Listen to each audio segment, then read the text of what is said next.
கர்த்தரும் ரட்சகருமாய் இருக்கிற இயேசு கிறிஸ்துவின் நாமத்தில் உங்களை வாழ்த்துகிறோம். प्रभु और उद्धारकर्ता यीशु मसीह के नाम से आपका स्वागत करते இந்த हैं। நாளிலும் நாம் கர்த்தருடைய நாமத்தை துதித்து மகிமைப்படுத்தி வார்த்தைகளை தியானிப்போம். और इन दिनों में भी हम प्रभु का वचन को ध्यान कर कर हम गीत गाकर उसकी आराधना करें। ஒரு நிமிஷம் ஜெபம் பண்ணலாம். एक क्षण के लिए प्रार्थना करेंगे। பரிசுத்தம் இரக்கம் நிறைந்த எங்கள் தகப்பனே உம்மை ஸ்தோத்திரம். अनुग्रह दया से भरा हुआ प्रभु आपको धन्यवाद। இயேசு என்ற நாமத்துக்கு நாங்கள் துதிக்கிறோம். यीशु के नाम की महिमा करते உம்முடைய हैं। வேதத்தில் உள்ள அதிசயங்களை பார்க்கும்படி உம்முடைய கண்களை திறந்திரணும். आपके वचन के गहराई को समझने के लिए हमारी आंखों को खोल दे। உம்முடைய கரத்தினால் எங்களை அனைத்து ஆசீர்வதிப்பீராக. आपके हाथों से हमें अपने गले से मिला ले प्रभु। கேட்கிற ஒவ்வொருவரும் உம்முடைய ஆசீர்வாதங்களால் நிரப்பப்படட்டும். सुनने वाले हर एक आपके आशीषों से भर जाए। இயேசு கிறிஸ்துவின் நாமத்தில் பிதாவே. यीशु के नाम से मांगते हैं पिता। ஆமென். आमीन। ஹல்லேலூயா. हालेलुया। பாதம் ஒன்றே வேண்டும் இந்த பாரில் எனக்கு மற்றேதும் வேண்டாம் உன் பாதம் ஒன்றே வேண்டும் வேதனை பொங்க காதலுடன் பாதம் ஒன்றே வேண்டும் இந்த பாரில் எனக்கு மற்றேதும் வேண்டாம் உன் பாதம் ஒன்றே வேண்டும் சேரும் புயலினால் வானில் பொங்கிட பாரில் மனந்தார் நடந்து உன் பாதம் ஒன்றே வேண்டும் இந்த பாரில் எனக்கு மற்றேதும் வேண்டாம் உன் பாதம் ஒன்றே வேண்டும்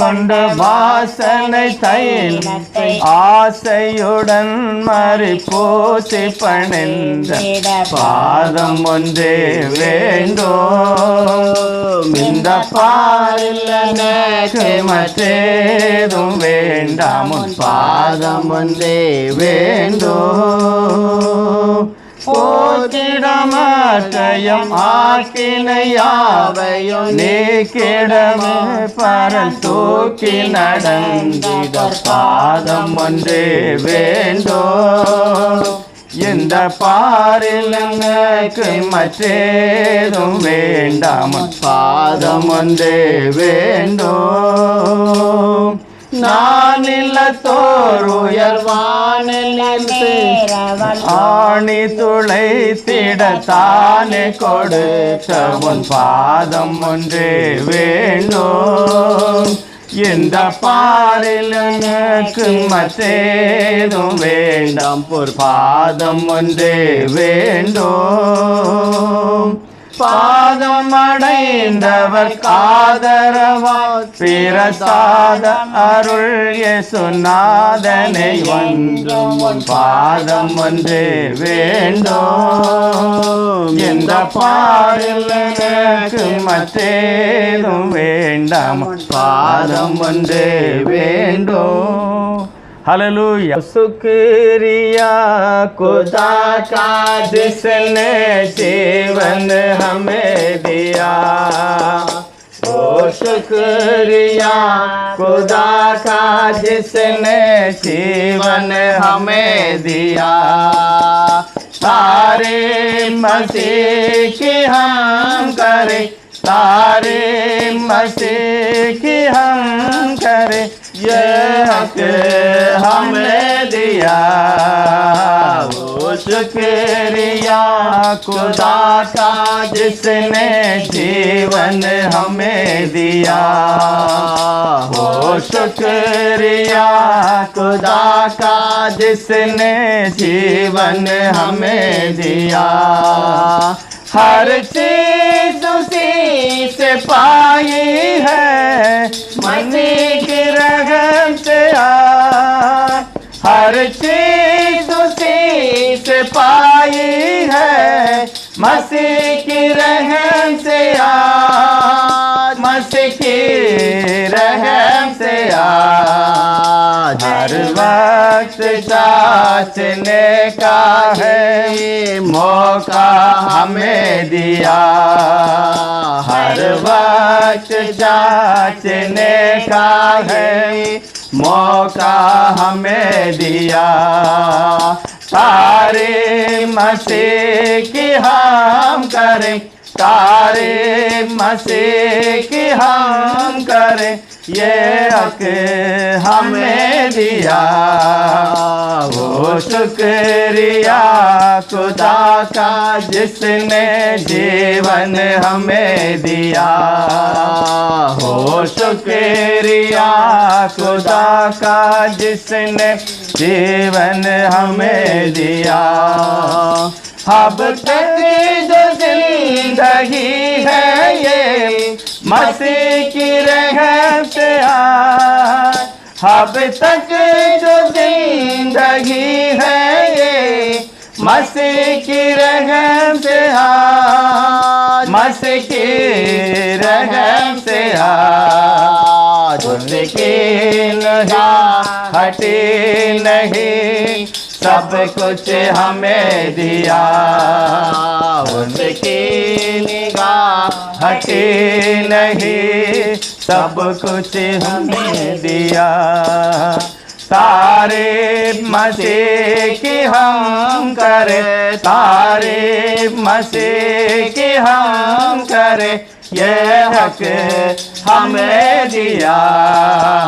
वो शुक्रिया खुदा का जिसने जीवन हमें दिया। वो शुक्रिया खुदा का जिसने जीवन हमें दिया। अपने सवाल है कि हम संभले हैं या नहीं। अब ये सवाल है कि हम संभले हैं या नहीं। संभले हैं या नहीं। हर बार फिर संभलने का मौका हमें दिया। हर बार फिर संभलने का मौका हमें दिया। तारीफ मसीह की हम करें, तारीफ मसीह की हम करें, ये हक हमें दिया। हो शुक्रिया खुदा का जिसने जीवन हमें दिया। वो शुक्रिया खुदा का जिसने जीवन हमें दिया। Hallelujah, hallelujah. Price the Lord. கர்த்தருக்கு ஸ்தோத்திரம். प्रभु की महिमा हो। இந்த நாளிலும் நான் தேவனுடைய வார்த்தைகளை தியானிக்கலாம். इन दिनों में हम प्रभु के वचन को ध्यान करेंगे தேவனுடைய பாதத்திலே நாம் அமர்ந்து இருப்பதை குறித்து நாம் தியானிக்க போகிறோம். और हम प्रभु के चरणों तले बैठे रहना उस वचन के बारे में हम ध्यान करेंगे। அநேக பரிசுத்தவான்கள் இந்த உலகத்திலே தெய்வ சமூகத்திலே இருந்து பலன் அடைந்தார்கள். और बहुत सारे पवित्र लोग प्रभु के चरणों में बैठकर सामर्थ्य को पाए थे। அப்படி பலன் அடைந்த ஒரு சகோதரி குறித்து நாம் பார்க்க போகிறோம். और वैसे सामर्थ्य पाने वाले एक स्त्री के बारे में हम देखेंगे। லூக்கா எழுதின சுவிசேஷம் 10வது அதிகாரம் लूक का सुसमाचार 10वां अध्याय 42வது வசனத்தை நாம் வாசிக்கலாம். 42वां वचन को हम पढ़ेंगे। தேவையானது ஒன்றே, மரியாள் தன்னை விட்டு எடுபடாத நல்ல பங்கை தெரிந்து கொண்டாள் என்றார். परंतु एक बात अवश्य है और उस उत्तम भाग को मरियम ने चुन लिया है जो उससे छीना न जाएगा। மார்த்தாள் என்கிற ஒரு சகோதரி இயேசுவானவரையும் அவருடைய சீஷர்கள் எல்லாரையும் தன்னுடைய வீட்டுக்குள்ளே ஏற்றுக்கொண்டாள். और मार्ता करके एक बहन है जिसने यीशु और उसके चेलों को अपने घर पर स्वीकार किया। இயேசு கிறிஸ்து எங்க போனாலுமே அங்கு தேவன் தன்னுடைய வார்த்தைகளை வெளிப்படுத்தினார். और यीशु जहाँ पर भी गया था वहाँ पर उसने अपने वचन को वहाँ पर उसको वचन को प्रकट किया है। என்ன வார்த்தை? क्या वचन है? ஆண்டவர் தன்னுடைய ராஜ்யத்திற்கு எப்படிப்பட்ட ஜனங்கள் வருவார்கள், और प्रभु अपने राज्य में किस प्रकार के लोग आएंगे। தடைகள் இருந்தால் நான் மாற்றி உங்களை கொண்டு போவேன், अगर रुकावट है तो उसे बदल कर मैं तुम्हें ले जाऊंगा, என்னுடைய ராஜ்யத்துக்கு நான் உங்களை தகுதிப்படுத்தி அழைப்பேன் என்று அவர் வாக்கு கொடுக்கிறார். और मैं अपने राज्य के लिए तुम्हें योग्य बनाकर ले जाऊंगा करके कहता है। அதுக்கு தான் கர்த்தர் வந்தார். और इसीलिए तो प्रभु आया। ஆண்டவர் சொல்கிறார், விசுவாசிக்கிறவனுக்கு எல்லாம் கூடும். और इसलिए वचन कहता है विश्वास करने वाले के लिए सब कुछ होगा। பிதாவை இயேசுப்பாவை நான் விசுவாசிக்கும் போது என்னை தகுதி உள்ளவனாய் மாற்றி அந்த மகிமையான அழியாத ராஜ்யத்துக்கு அழைத்து செல்வார். और यीशु जब पिता को हम भरोसा करते हैं तो वो हमें उस अविनाशी राज्य में ले जाएगा. 3 வருஷம் கர்த்தர் இதையே பேசினார். केवल 3.5 वर्ष था, लेकिन यही बात को प्रचार किया. கடைசியாக பாவை விமோசனத்துக்காக அவரே தன்னை பலியாக ஒப்பு கொடுத்து அவரை நம்புகிற ஒவ்வொருவரையும் தகுதிப்படுத்தி கொண்டு போகிறார். और उसके बाद उसके ऊपर जो भी भरोसा करते थे उसे योग्य बनाकर अपने साथ ले जाता है. அந்த வீட்டுக்குள்ள தேவனுடைய பிரசன்னம் இருந்தது. और उस घर के अंदर प्रभु की प्रशंसा रही. வேற எந்த நோக்கத்திலும் அந்த ஜனங்கள் கூடவில்லை. और किसी भी विचार में वो लोगों ने इकट्ठे नहीं हुए. எல்லாரும் தேவனுடைய வார்த்தையை ஆசையோடு கேட்க போனார்கள். और सब लोगों ने प्रभु की इच्छा को इच्छा से सुनने लगे. ஆண்டவர் ஒரு நாளும் தன்னுடைய நேரத்தை வீணாய் கழிக்காமல் और अपने समय को व्यर्थ में नहीं बिताया. தேவ ராஜ்யத்தின் மகத்துவங்களை அதை குறித்து பேசினார். और प्रभु के राज्य की महिमा के बारे में प्रचार किया. அப்படிப்பட்ட மகிமையான தேவனுடைய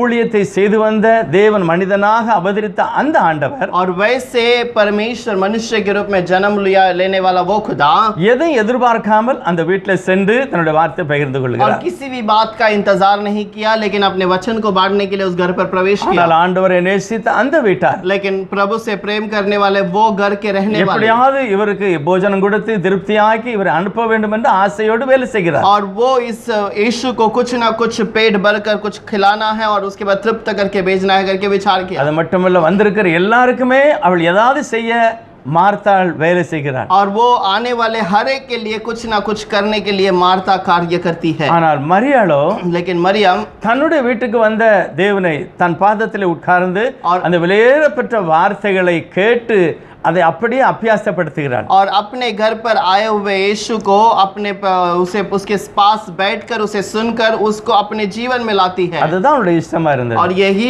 उसका इच्छा था. ஆனால் மார்த்தாள் என்ன சொல்லிதான், लेकिन मार्ता ने क्या किया? அவளுக்கு ரொம்ப எரிச்சல். उसको बहुत गुस्सा आया. எனக்கு உதவி செய்வதற்கு யாருமே இல்ல, मुझे मदद करने के लिए कोई नहीं. என் சகோதரி எனக்கு உதவி செய்யலாம், और मेरी बहन मेरा मदद कर सकती செய்தியை थी. கேட்டுக்கிட்டே வேலை செய்யலாம். और वो संदेश को सुनते हुए काम कर सकती थी. அது அவளுக்கு ரொம்ப கோபம் வந்தது. और उसे बहुत गुस्सा आ गया. சரி போகட்டும், இயேசுனார் போட்டு நான் பேசிக்கொள்கிறேன் அப்படி அவன் நினைக்கல. और वैसे यीशु मसीह जाने के बाद मैं उससे बात करूंगी ऐसे नहीं सोचा. நேரடியா வந்து இயேசுவானவர்கிட்ட பேசிட்டான். और तुरंत आकर यीशु से कह दिया. என்ன சொன்ன, ஆண்டவரே உமக்கு கூட கவலை இல்லையா அவளை அனுப்ப கூடாதா? और क्या यीशु आपको भी चिंता नहीं, मैं अकेली काम करती हूँ, आप उसे भेज सकते थे. ஆண்டவர் ஒரு வெளிப்பாடு சொல்லுகிறார். और प्रभु ने एक बहुत बड़ा प्रकटीकरण बताया. மார்த்தாளே, हे मार्ता, நீ अनेक காரியங்களை குறித்து கவலைப்படுகிறாய், அதுக்காக நீ ரொம்ப துக்கப்படுத. तो बहुत बातों के लिए चिंता करती है और उसके लिए घबराती है. தேவையானது ஒன்றுதான், परंतु एक ही बात का अवश्य है. அதுதான் மரியாள் அவளை விட்டு எடுக்க முடியாத ஒரு நல்ல பங்கை, ஒரு நல்ல காரியங்களை அவள் தெரிந்து கொண்டாள். और मरियम ने अपने पास एक अच्छा बाग को चुन लिया है. அது என்ன? वो क्या है? வார்த்தையை கேட்கிறது. और वचन को सुनना. நீ ஏசாயா 55 பாத்தீங்கன்னா ஆண்டவர் சொல்லுகிறார், ஏசாயா 55 के अंदर प्रभु कहता है, சத்தமா கூப்பிட்டு சொல்றாரு, बहुत बड़े आवाज से पुकारकर தாகமா कहता இருந்தா है, என்னிடத்தை வாருங்கள், अगर प्यासे रहोगे तो मेरे पास आओ. பணம் இல்லைன்னா வாங்கி சாப்பிடுங்கன்னு சொல்றாரு. और पैसे नहीं है तो तुम मेरे से लेकर खाओ. அடுத்து அவர் விவரிக்கிறாரு, उसके बाद वो कहता என் है, வசனத்தை நீ கேட்க வேண்டும், मेरे वचन को तुम्हें सुनना நீ है, கீழ்ப்படிய வேண்டும். तू आज्ञा मानना है. அப்படிப்பட்ட மகிமையான ஒரு வெளிப்பாடோடு மரியாள் பக்கத்தில் உட்கார்ந்து கேட்கிறார். और वैसे वो प्रकटीकरण को मरियम के पास बैठकर सुनता है. ஆனால் இன்றைக்கு अनेகர் அந்த மகிமையை உணரவில்லை. और बहुत सारे लोग इसे महसूस नहीं करते. ஆண்டவர் இருந்த அந்த இடம் ஒரு மகிமையான இடம். प्रभु रहने वाला वो स्थान एक महिमा का स्थान எருசலேம் தேவாலய மகிமையை தெரிந்தது. और यरूशलेम का जो भवन है वो महिमा को दिखाया. அது மகிமையா நினைத்தார்கள். और उसे महिमा करके समझे. காரணம் தேவன் அதை தெரிந்து கொண்டார், ஆசரிப்பு கூடாரம் அங்கே இருந்ததனால. और क्योंकि प्रभु ने उसे चुन लिया और वाचा का संदूक वहां पर था. ஆனா இயேசுவானவரே பிரதான ஆசிரியனாக அந்த வாக்குத்தத்தத்தின் அந்த மகிமை நிறைந்த வாசஸ்தலமாக இருக்கிறார்.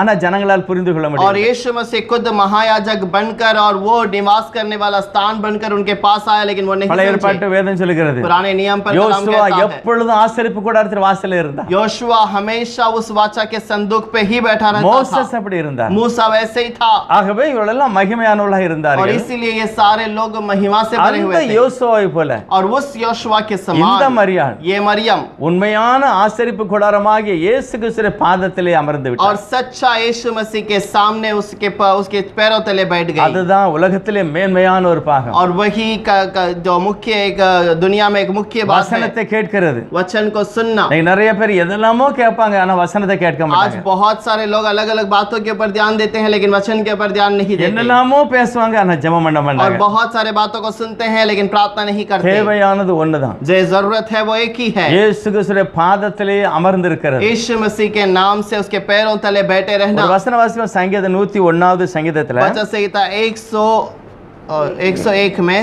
அதுல முதல் 2 வசன வாசிக்கலாம். उसके अंदर एक पहला और दूसरा वचन पढ़ेंगे। இரக்கத்தையும் நியாயத்தையும் குறித்து பாடுவேன், கர்த்தாவே உம்மை கீர்த்தனம் பண்ணுவேன், உத்தமமான வழியிலே விவேகமாய் நடப்பேன், எப்பொழுது என்னிடத்தில் வருவேன், என் வீட்டிலே உத்தம இருதயத்தோடு நடந்து கொள்வேன்। मैं करुणा और न्याय के विषय गाऊंगा, है यहोवा मैं तेरी ही भजन गाऊंगा, मैं बुद्धिमानी से खरे मार्ग में चलूंगा, तू मेरे पास कब आएगा, मैं अपने घर में मन की कराई के साथ चलूंगा। தாவீது ராஜாவோட பெரிய ஆசை பாருங்க. दाऊद राजा का एक बहुत बड़ा इच्छा है, ஆண்டவரே हे प्रभु நான் இரக்கம் நீதி இவைகளெல்லாம் குறித்து பாடுவேன், मैं अनुग्रह दया ये सारी चीजों के बारे में गीत உம்மை गाऊंगा, பிரஸ்தாபப்படுத்துவேன், आपकी प्रशंसा करूंगा, அது மட்டுமல்ல நான் உத்தமமாக நடப்பேன், और इतना ही नहीं मैं और नेक से भी चलूंगा, எப்பொழுது என் வீட்டுக்கு வருவேன். तो कब मेरे घर पर आएगा। என்ன மகிமையான ஒரு எதிர்பார்ப்பு பாருங்க. कितना महिमा का इंतजार है। ஆனா उन्में இயேசுவே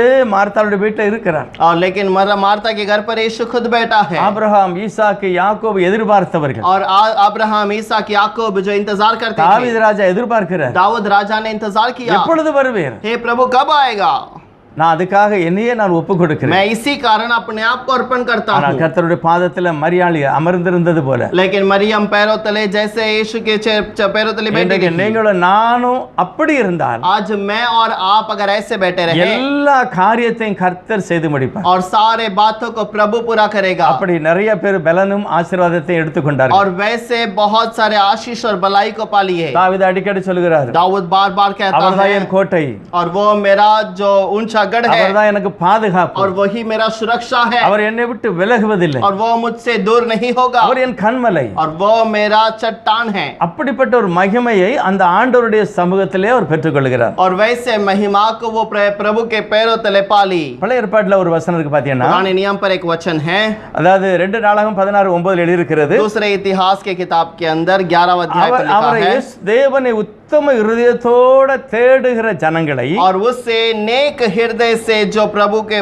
की खोज में रहते हैं, யாரெல்லாம் உத்தமமாக தேடுகிறார்களோ அமர்ந்திருக்கிறார்களோ அவர்களை, और जो उत्तम हृदय से प्रभु के खोज में बैठे रहते हैं उनके लिए, தன்னுடைய வல்லமையை காண்பிக்க கர்த்தர் பார்த்து और கொண்டிருக்கிறார். अपने सामर्थ को दिखाने के लिए प्रभु इंतजार करता है। ஒவ்வொரு நொடி பொழுதும் பூமி எங்கும் அவருடைய கண்கள் உலாவுகிறது என்று हर எழுதியிருக்கிறார். एक क्षण भर में पृथ्वी भर में उसका नजर रहता है। சங்கீதம் 33:13 அப்படிதான் சொல்லியிருக்கிறது. वचन संहिता 33 के अंदर 13 में ऐसे ही लिखा है, முழு இருதயத்தோட நாம் அந்த தேவனை நோக்கி பார்க்கும் பொழுது, और उस प्रभु को पूरे हृदय से जब हम खोजते हैं, அவர் வானத்திலிருந்து என்னை கவனிக்கிறார். और वो आकाश से मेरी ओर देखता है। சங்கீதம் 33 और वचन संहिता 33 के अंदर 18-19 வாசிக்கலாம். 18 और 19वां वचन पढ़ेंगे। நமக்கு பயந்து தமது கிருபைக்கு காத்திருக்கிறவர்களின் ஆத்துமாக்களை மரணத்திற்கு விலக்கி விடுவிக்கவும், பஞ்சத்தில் அவர்களை உயிரோடு காக்கவும் கர்த்தருடைய கண் அவர்கள் மேல் நோக்கமாய் இருக்கிறது।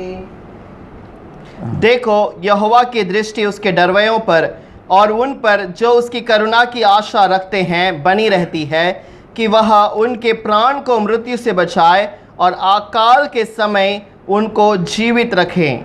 நம்ம கர்த்தரை பற்றி என்ன நினைக்கிறோம் हम பாருங்க. प्रभु के बारे में क्या समझते அவர் हैं, என்ன நினைச்சு நம்மளை और பார்க்கிறார். वो हमें हमारे बारे में क्या विचार में देखता है, என்னுடைய வல்லமையை நான் காமிக்கணும், और मैं अपने सामर्थ को दिखाना என்னுடைய चाहिए, ஆசீர்வாதத்தை நான் मैं கொடுக்கணும், अपने आशीष को देना என்னுடைய चाहिए, மகிமையை கொடுக்கணும். मेरी महिमा को देना चाहिए। அப்படிப்பட்ட தெய்வம் நம்மை பார்க்கும்போது தாவீது சொல்கிறாரு, और वैसे प्रभु जब वैसे प्रभु देखने के समय पर दाऊद कहता है, அவருக்கு பயந்து இருக்கிற ஜனங்களுக்கு, और उसका भय मानकर चलने वाले के ऊपर, அவருடைய கிருபைக்காய் காத்திருக்கிற ஜனங்களுக்கு, இருக்கு उसके उसके करुणा के लिए इंतजार करने के அவர் लोगों के உதவி ऊपर செய்ய ஆசையோடு और இருக்கிறார் वो इंतजार वो मदद करने के लिए तैयार है। எல்லாருக்கும் தெரியும் பார்வோனுடைய கையில இருந்து ஒரு பெரிய திரள் கூட்டம் பல லட்சம் வெளியே வந்தார்கள் और आप सब जानते हैं फेरोन के हाथों से लाखों लोग उससे बाहर निकल कर आए அவருடைய ஜெபத்தையும் அழுகையும் கூக்குரலையும் கேட்டு இறங்கி வந்தார் और उनके प्रार्थना उनकी विनतियों को सुनकर वो उतर कर आया அவரே தன்னுடைய வல்லமை और வெளிப்படுத்தினார் वही उसके सामर्थ को प्रकट அந்த किया பொல்லாத அரசாங்கத்திலிருந்து அவளை விடுதலை ஆக்கினார் और वह बुरे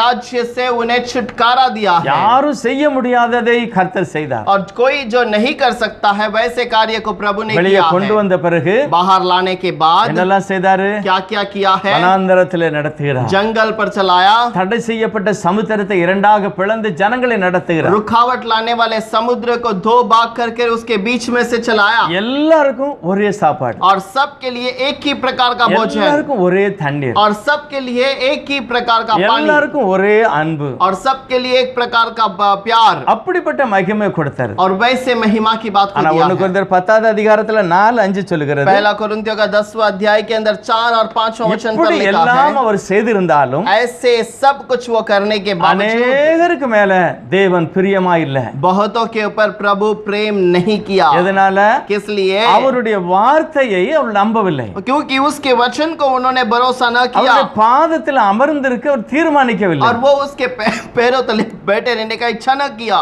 ஆண்டவர் என்ன விரும்புகிறார் प्रभु क्या कहना चाहता है? என் பக்கத்துல உட்காரு मेरे पास बैठ जा, பலப்படு सामर्थ्य आ जा யுத்தம் பண்ணு और युद्ध कर, நீதான் வெற்றி அடைவாய் तू ही जीतेगा। உலகத்தில் உள்ள எல்லாரை காட்டிலும் நீ ஆசீர்வாதமா இருப்பாய் दुनिया के सारे लोगों से बढ़कर तू आशीषित சங்கீதம் रहेगा। 71:1 சொல்கிறது वचन संहिता 77 के अंदर पहला वचन में लिखा है சுத்த இருதயமுள்ள இஸ்ரவேலுக்கு கர்த்தர் நல்லவராகவே और இருக்கிறார் शुद्ध मन वाले हृदय में रहने वाले के लिए प्रभु भला है, அவர் எப்பொழுதும் நல்லவராகவே वो இருக்கிறார் हमेशा भलाई करने वाला है। தேவன் தன்னுடைய சித்தத்தை தம்முடைய ஜனங்களுக்கு கொடுக்க விரும்புகிறார் प्रभु अपनी मर्जी को उसको प्रकट करने कर उनको आशीष करना நிறைய चाहता है। காரியத்தை நான் புரிந்து கொள்ள வேண்டும் बहुत सारे बातों को मैं நான் समझना है। ஆசீர்வாதமாய் இருக்க வேண்டும் मैं आशीषित रहना நான் चाहिए உயரம் உன்னதமாய் இருக்க வேண்டும் और मैं ऊंचे स्थान पे रहना அதுக்கு चाहिए என்ன செய்வது और उसके लिए क्या करना அதுக்கு है? தான் தேவன் விலையேறப்பட்ட வேதத்தை கொடுத்திருக்கிறார் इसी कारण प्रभु ने एक बहुत बड़े कलाम को हमें दिया है, சபையை வைத்திருக்கிறார் कलीसिया को रखा है, ஊழியரை வைத்திருக்கிறார் सेवकाई को रखा है, போதிப்பதற்கு ஆவியின் அபிஷேகத்தோடு செய்கிறார் प्रचार करने के लिए वो आत्मिक अभिषेक को देता है। நீங்க மட்டும் சபைக்கு போறத ஒரு மாதிரி நினைத்தால் अगर आप कलीसिया में जाना को तुच्छ जाना, ஒரு பெரிய ஆசீர்வாதத்தை நாம் இழந்து விடுவோம் बहुत बड़े आशीष को हम खो देंगे। ஒரு சபையில சண்டே கிளாஸ் இல்லைன்னு வைங்க अगर एक कलीसिया के अंदर संडे क्लास नहीं है, வருகிற நாட்களிலே அந்த சபை வளராது आने वाले दिनों में वो कलीसिया नहीं बढ़ेगी। உங்களுடைய பிள்ளைகள் வாலிப பிள்ளைகளோ சின்ன பிள்ளைகளோ சபைக்கு அதிகமா போய் வராம இருந்தால் अगर आपके बच्चे जवान बच्चे कलीसिया में जाकर आकर नहीं रहते, அடுத்த சந்ததியில நீங்க பரிசுத்தத்தை எதிர்பார்க்க முடியாது अगले संतान में आप पवित्रता का इंतजार नहीं कर நீங்க सकते। ஜெபம் பண்ணல நீங்க பைபிள் வாசிக்கல உங்க பிள்ளை அதை செய்யாது आप प्रार्थना नहीं करते, आप कलाम नहीं पढ़ते, आपके बच्चे भी नहीं அது करेंगे எல்லாமே இழந்து விடுவோம் और वो सब कुछ हम खो இன்னைக்கு देंगे। நிறைய இடங்கள்ல அப்படிப்பட்ட ஜனங்கள் இருக்கிறார் आज बहुत सारे जगह पर ऐसे स्थान में लोग हैं। மகாராஷ்டிரால நிறைய இஸ்ரவேலர் இருக்க யூதர்கள் இருக்கிறார்கள் महाराष्ट्र के अंदर बहुत सारे यहूदी लोग हैं, நிறைய பேர் இருக்காங்க बहुत सारे लोग हैं இன்னும் வீரியம் பேசுவாங்க और भी घमंड से बातें करते நாங்க தான் हैं। பரிசுத்தம்னு சொல்லுவாங்க हम पवित्र करके कहेंगे, ஆனா அவங்க தன்னுடைய பிள்ளைகளுக்கு திருமணமானது எந்தில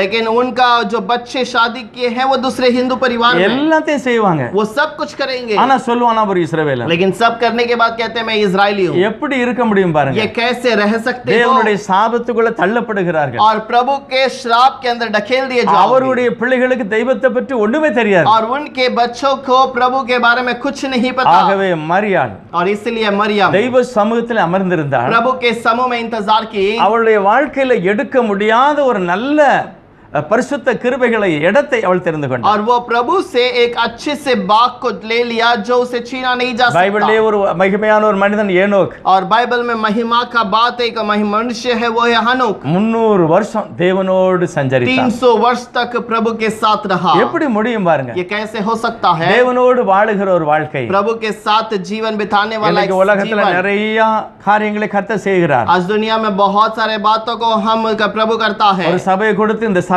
நீ பரிசுத்தத்தோட தெய்வ சத்தம் கேட்டு வளரணும்னு கர்த்தர் வைத்திருக்கிறார். प्रभु चाहता है कि तुम आवाज को सुनकर पवित्र जीवन बिताओ, ஆனா அந்த சபையில அவங்க ஒத்து போகுதில்லை. लेकिन उस कलीसिया में वो ठीक से जुड़े नहीं रहते। அதே சபையில கர்த்தர் ஒரு கணவனாக மனைவியாக திருமணம் செய்து வைக்கிறார். और उसी कलीसिया में शादी कराकर उनको पति पत्नी बनाकर रखा जाता அவருடைய है, வாழ்க்கையில நீடிக்க மாட்டேங்க வாழ்க்கையில. और उनका जीवन भी बढ़ता नहीं जाता என்ன है। காரணம்? क्या कारण है? ஏனோக்கு எப்படி 300 வருஷம் ஒண்ணு போய் இருப்பாரு. हानोक कैसे 300 वर्ष प्रभु के ஒரு साथ चला கணவன் होगा, மனைவி மேல ஒரு வருஷம் கூட இருக்க முடியல. और एक पति पत्नी एक साल भी ठीक से साथ में नहीं रह पाते। எதனால இந்த பிரச்சனை? क्यों ऐसी समस्या है? ஏனோக்கு எப்படி ஒத்து போனாரு? हेनोक कैसे प्रभु के संग चला? பைபிள் சொல்றது 11வது அதிகாரம் 4வது வசனம் எபிரேயர்ல. और इब्रानियों का 11वां अध्याय 4वां वचन में लिखा அவன் है, உயிரோடு இருக்கும்போதே और वो जब जीवित रहा தெய்வத்துக்கு பிரியமாய் நடந்தார். प्रभु के लिए प्यारा बनकर ஒரு चला, கணவன் மனைவி ரெண்டு பேரும் ஒருவருக்காக ஒருவர் பிரியமாய் நடக்கவில்லை என்றால் और एक पति पत्नी जब प्रभु के लिए प्यारा बनकर नहीं चलते நிச்சயமா हैं, ஒத்து போகாது. जरूर वो साथ में नहीं चल அதெல்லாம் सकते, பிரிந்து விடும். और वो सब अलग हो இது जाएगा। நடக்க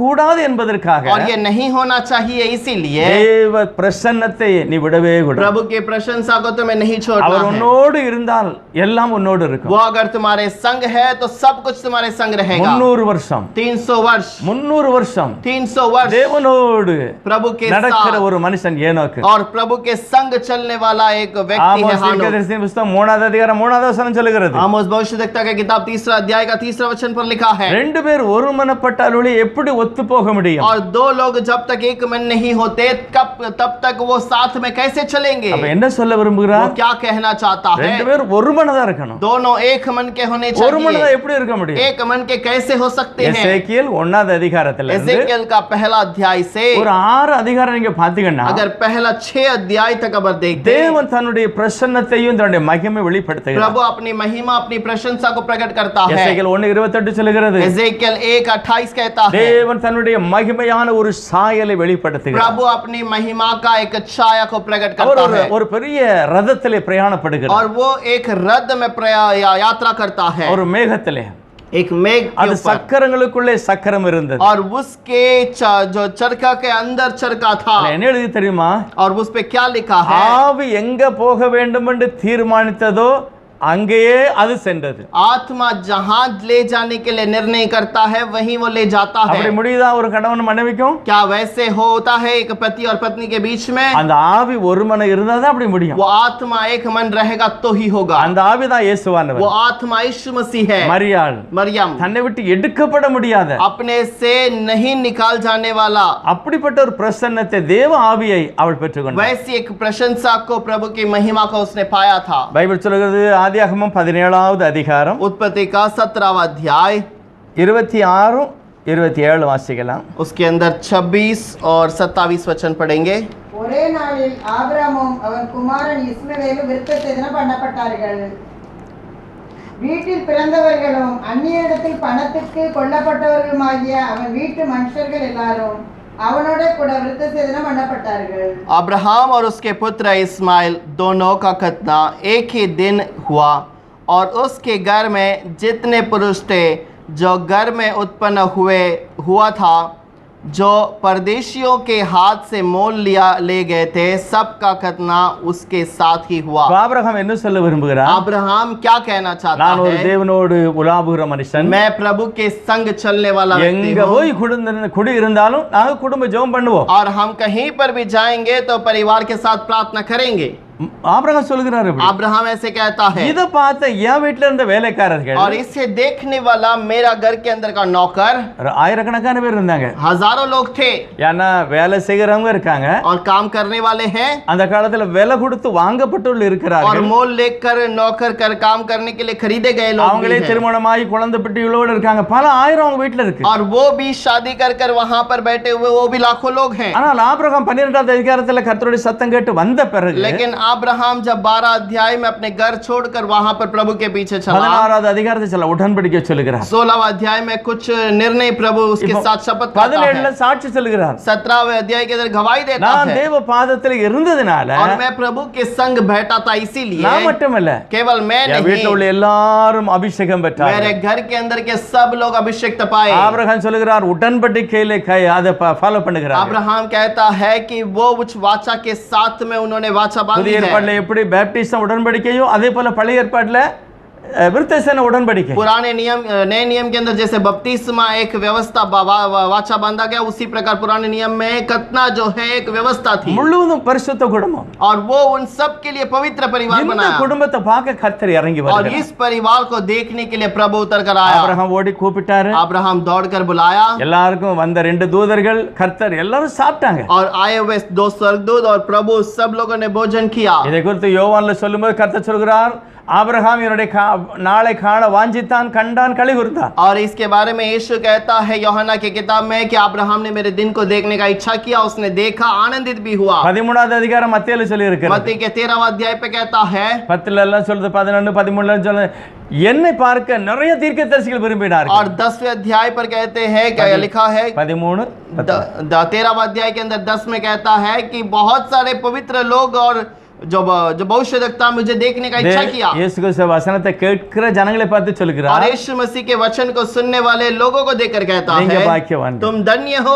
நீங்க வேதம் வாசிக்கலாம், तो क्या कलाम पढ़ता है நீங்க பாக்கியவான். तो धन्य है। நீங்க ஜெபிக்கிறீங்களா, तुम प्रार्थना करते நீங்க हो பாக்கியவான். तो धन्य है। எல்லா சூழ்நிலையும் கர்த்தர் மாற்றி போடுவார். सारे परिस्थिति को प्रभु बदलेगा। நீங்க பார்த்துக்கிட்டே இருங்களே என்ன நடக்கும். तुम देखते रहो क्या होने वाला அது है। எப்படி உங்களை கைவிட்டுருவாரு? ये कैसे प्रभु तुम्हें छोड़ देगा। கைவிட்ட மாதிரி தெரியும், ஆனா கைவிட மாட்டார். आपको छोड़े जाने जैसा दिखाई देगा लेकिन नहीं छोड़ेगा। இயேசு கிறிஸ்து சொல்றாரு, यीशु कहता है நீங்கள் பாக்கியவான். तुम धन्य हो என்ன காணணும்னு நிறைய ஆசைப்பட்டாங்க. और तुम मुझे देखने के लिए बहुत इच्छा किया। நீதிமான்கள் ஆசைப்பட்டாங்க, धर्मी इच्छा किए, பரிசுத்தவான்கள் ஆசைப்பட்டாங்க, पवित्र लोगों ने इच्छा किया, தீர்க்கதரிசிகள் ஆசைப்பட்டாங்க, भविष्यवक्ताओं ने इच्छा किया ஆனா பார்க்க முடியல. लेकिन देख नहीं पाए। ஆகவே நீங்கள் பாக்கியவான். इसलिए तुम धन्य हो। இந்த பாக்கியத்தை 18வது அதிகாரத்துல ஆபிரகாம் பெற்றுக்கொண்டார். ये धन्य की बात को अब्राहम ने 18वां अध्याय में पा लिया। அப்ப கர்த்தர் சொல்கிறார், अब प्रभु कहता என் है தாசனாகிய என் சிநேகிதனாகிய ஆபிரகாம் और मेरा प्रेम करने वाले अब्राहम, என்னை பற்றி நல்லா தெரியும் அவனுக்கு. वो मेरे बारे में ठीक से जानता है ஆனா எனக்கு எது பிடிக்காதுங்கறத அவன்கிட்ட சொல்ல போறேன். और वो मुझे जो पसंद नहीं उसके बारे में बताऊंगा ஏன்னா ஏனோக்குக்கு தெரியும், क्योंकि हानोक जानता है எனக்கு எது பிடிக்கலையோ அதை அவன் செய்யல. मुझे जो नहीं पसंद है उससे उसने नहीं किया ஆகவே அவன் பிரியமானவன், தேவனுக்கு और பிரியமானவன். इसीलिए वो प्रभु के लिए प्यारा था। தேவனுக்கு எது பிரியம் இல்லையோ அதை விட்டுட்டான். प्रभु के लिए जो प्यारा नहीं था उसे छोड़ दिया। ஆகவே ஆபிரகாமுக்கு கர்த்தர் சொல்ல விரும்புகிறார். इसलिए अब्राहम को प्रभु बताना चाहता நல்ல है। வசனத்தை வாசிக்கலாம். 18வது அதிகாரத்துல 18वां अध्याय पर उस वचन को पढ़ेंगे। தேவன் தன்னுடைய ஆசையான அந்த வசனத்தை தன்னுடைய பிள்ளையாகிய தன் சிநேகிதனாகிய ஆபிரகாமுக்கு சொல்லுகிறார். और प्रभु अपने मित्र अब्राहम से कुछ बातों को कहता है। 18ல 17வது வசனம். 18वां अध्याय के अंदर 17वां वचन उत्पत्ति। அப்பொழுது கர்த்தர் ஆபிரகாம் பெரிய பலத்த ஜாதி ஆவதினாலும் அவனுக்குள் பூமியிலுள்ள சகல ஜாதிகளும் ஆசீர்வதிக்கப்படுவதினாலும் நான் செய்ய போகிறதை ஆபிரகாமுக்கு மறைப்பேனோ. கர்த்தர் ஆபிரகாமுக்கு சொன்னதை நிறைவேற்றும்படியாய் அவன் தன் பிள்ளைகளுக்கும் தனக்கு பின்வரும் தன் வீட்டாருக்கும் செய்து கர்த்தருடைய வழியை காத்து நடவுங்கள் என்று கட்டளையிடுவான் என்பதை அறிந்திருக்கிறேன் என்றார். ஆமென். Praise the lord. तब यहोवा ने कहा, यह जो मैं करता हूँ उसे क्या अब्राहम से छिपाए रखूँ।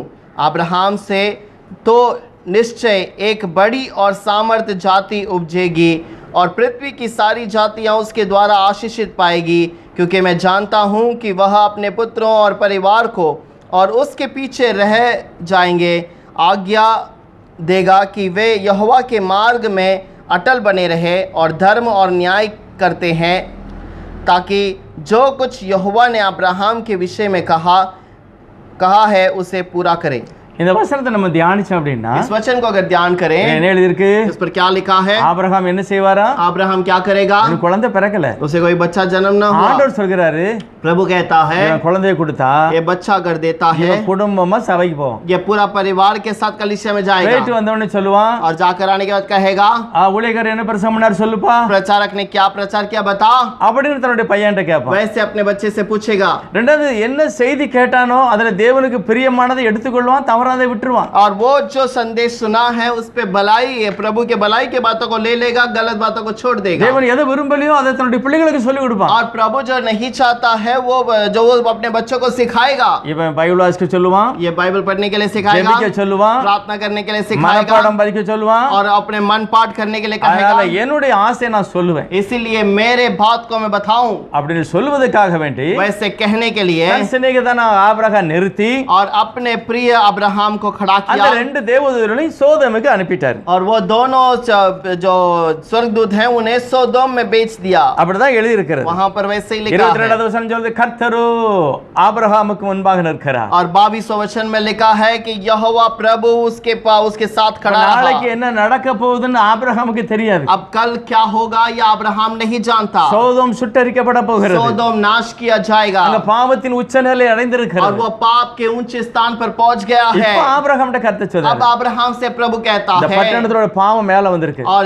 ये नगर का पाप ऊपर आ चुका, நான் அதை பார்க்க मैं வந்திருக்கிறேன், उसे देखने के लिए आया நான் அதை அழிக்க போகிறேன். और मैं उसे नाश करूंगा। உடனே ஆபிரகாம் சொல்றாரு, तुरंत अब्राहम कहता है ஐயா நீங்க என்னை சிநேகிக்கல, हे भाई तो प्रभु आप मुझसे प्रेम करते हैं நீதி ना, உள்ள நியாயாதிபதி, आप धार्मिकता से न्याय करने ஒரு वाले हैं। பாவியை ஒரு துன்மார்க்கனை ஒரு நல்லவனையும் நீர் அழிக்க கூடாது. और एक भलाई और बुराई दोनों इंसान को साथ में नहीं मारना। உடனே கர்த்தர் சொல்றாரு, ஆபிரகாம் அது எப்படிப்பா நான் செய்வேன், और प्रभु कहता है ऐसे कैसे मैं कर दूंगा, நான் அப்படி செய்ய மாட்டேன், मैं ऐसे नहीं करूंगा, நான் நீதிமானை காப்பாற்றுவேன், और मैं तो धर्मी हूँ, धर्मियों को बचाऊंगा, ஆனா அந்த ஊரை அழிக்க போகிறேன். लेकिन उस नगर को नाश உடனே करूंगा। ஆபிரகாம் யோசிக்க, और तुरंत अब्राहम सोचता எங்க है வீட்டுல இருக்கவங்க ரட்சிக்கப்பட்டிருக்கானே, मेरे घर के अंदर के सब तो उद्धार पाए, எல்லாருமே அபிஷேகம் பெற்றிருக்காங்க, सबने अभिषेक पाया है, என்கிட்ட இருந்து அதே சொத்து சுகம் தானே லோத்துக்கு இருந்தது, और मेरे पास जो धन दौलत थी वो सब कुछ लोत के पास भी था, என்கிட்ட இருந்த வேலைக்கார மாதிரி அவன்கிட்ட இருந்தாங்க, और मेरे पास जितने नौकर थे वैसे उसके पास भी था, அவன் ஒரு பெரிய செல்வந்தன், और वो भी तो अमीर व्यक्ति है। அவன் வீட்டுல என்ன ரட்சிக்கப்படாத ஜனம் இருக்கே செய்யும், क्या उसके घर पे कोई उद्धार नहीं पाया हुआ रहेगा? ஆண்டவரே நல்லா பாருங்க,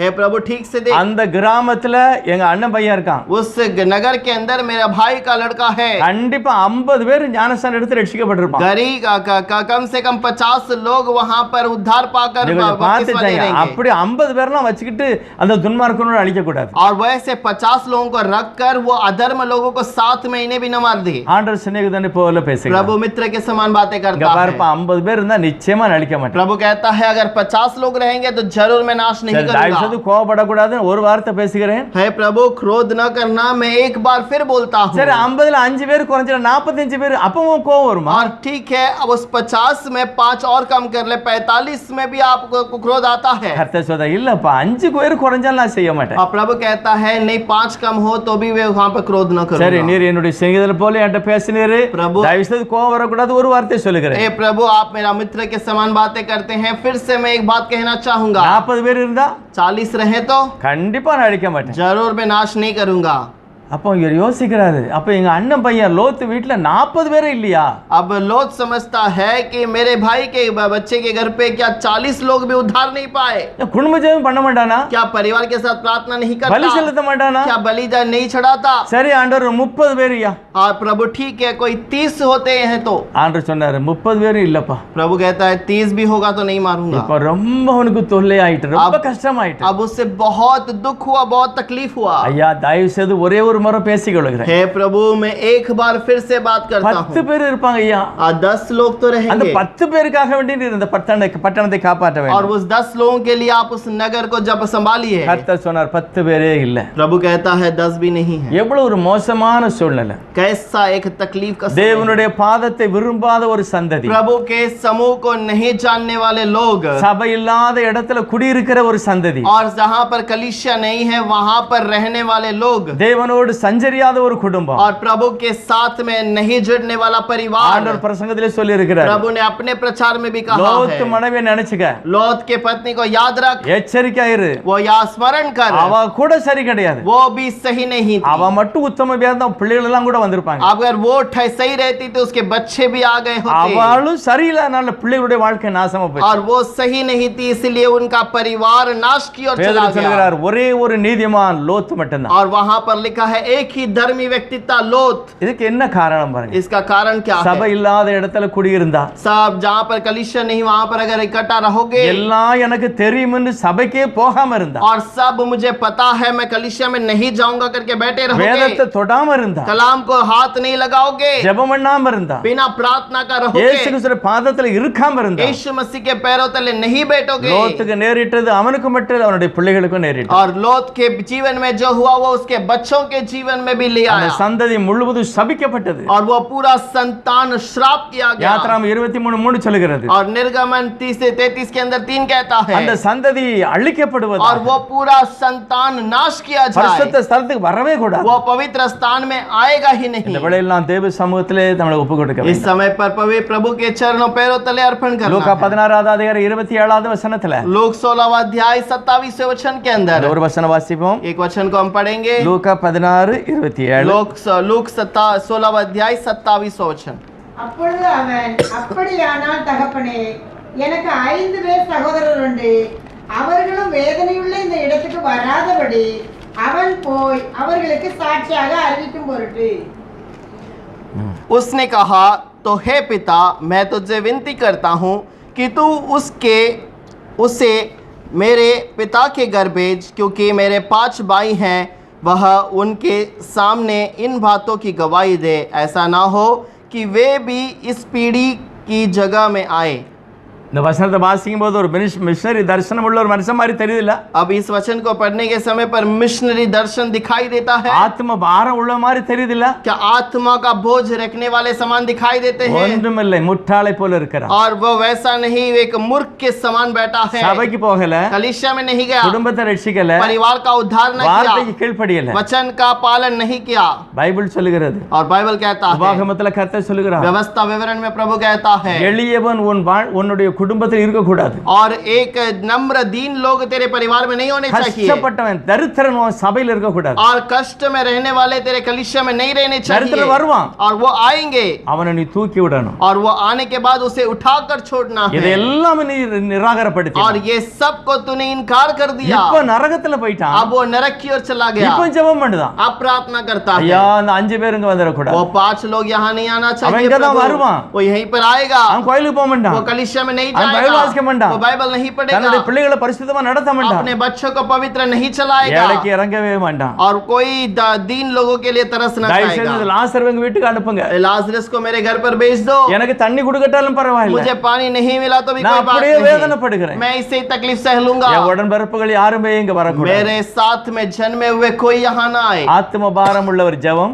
आत्मा बोझ का एक प्रार्थना, மிஷனரி தரிசனம் உள்ள ஒரு ஜெபம். मिशनरी दर्शन का एक प्रार्थना है। கர்த்தர் அந்த தரிசனத்தை கிழித்து போட்டார். और प्रभु ने इस दर्शन को नाश कर दिया। அவர்களுக்கு மோசே தீர்க்கதரிசி उनके இருக்கிறார்கள், लिए मूसा और भविष्यद्वक्ता அவர்களுக்கு है, வேத புத்தகம் இருக்கிறது, उनके लिए कलाम है, அவர்களுக்கு தேவ பிரசன்னம் இருக்கிறது. और उनके लिए प्रभु की प्रशंसा है। கர்த்தர் முதல்ல சொல்லிட்டார், प्रभु ने पहले ही कह என் दिया, நாமத்துல 2 பேராவது 3 பேராவது எங்க கூடனாலும் சரி, मेरे नाम से 1 या 2 जहां पर भी इकट्ठे இயேசு हो, அங்கே இருப்பார். यीशु वहां அவருடைய रहेगा। பாதத்துல நீ போய் உட்கார். उसके पैरों तले तू जाकर बैठ। இதை உதாசீனப்படுத்தின யாருமே தெய்வ கிருபைகளை பெற்றுக்கொள்ள और முடியாது. इसे दुखित करने वाले कोई भी प्रभु के समूह में नहीं அதனால बैठ தான் கர்த்தர் पाए। சொன்னார், इसलिए प्रभु ने कहा, மார்த்தாளே மார்த்தாளே, हे मार्ता, நீ हे நிறைய मार्ता, கவலைப்பட்டு तू கலங்குகிறாய், बहुत चिंता करके दुखित हो ஆனா जाती है, தேவையானது ஒரே ஒரு காரியம், लेकिन जरूरत केवल एक ही बात है, என்னுடைய பாதத்தில் உட்கார்ந்து என் வசனத்தினால் திருப்தி அடைகிறேன். मेरे पैरों तले बैठकर मेरे वचन का तृप्त हो जा। அப்படிப்பட்ட மகிமையான காரியத்தை மரியாள் और எடுத்துக்கொண்டார். वैसे मरियम ने एक अच्छी सी भाग को पहचान लिया। இன்றைக்கு நாம் அப்படிப்பட்ட காரியத்துக்கு திரும்ப வேண்டும். आज भी ऐसे चीजों के लिए हमें अपने தேவ आप को ले जाना பாதத்துக்கு है। திரும்புவோம். प्रभु के पैरों तले बैठेंगे। இயேசு சொல்லி இருக்கிறார், यीशु कहता है, உன் வீடுனாலும் சரி சபையானாலும் சரி, तेरा घर क्यों ना हो, तेरा कलीसिया क्यों ना हो, கணவனும் மனைவியும் போதும். पति पत्नी ठीक है, काफी है। இயேசு சொன்ன 2 பேராவது 3 பேராவது கூடினா போதும். यीशु कहता है 2 या 3 इकट्ठे होंगे तो काफी है। இயேசு சொன்னார், நான் அங்க இருக்கிறேன். यीशु कहता है, मैं वहां पर रहूंगा, சத்தம் கேட்டு உன்னுடைய வீட்டில் இருக்க தரித்திரத்தை மாற்றி ஆசீர்வதி. और मैं तेरी आवाज को सुनूंगा, तेरे घर के कंगालपन को दूर करूंगा। அப்படிப்பட்ட மகிமையான காரியத்தை கர்த்தர் நமக்கு और தருவார். वैसे महिमा की बात को प्रभु हमारे लिए देगा। திருப்பாதம் நம்பி வந்தே கிருபை நிறை இயேசுவே, தமதன்பை கண்டடைந்தே தேவ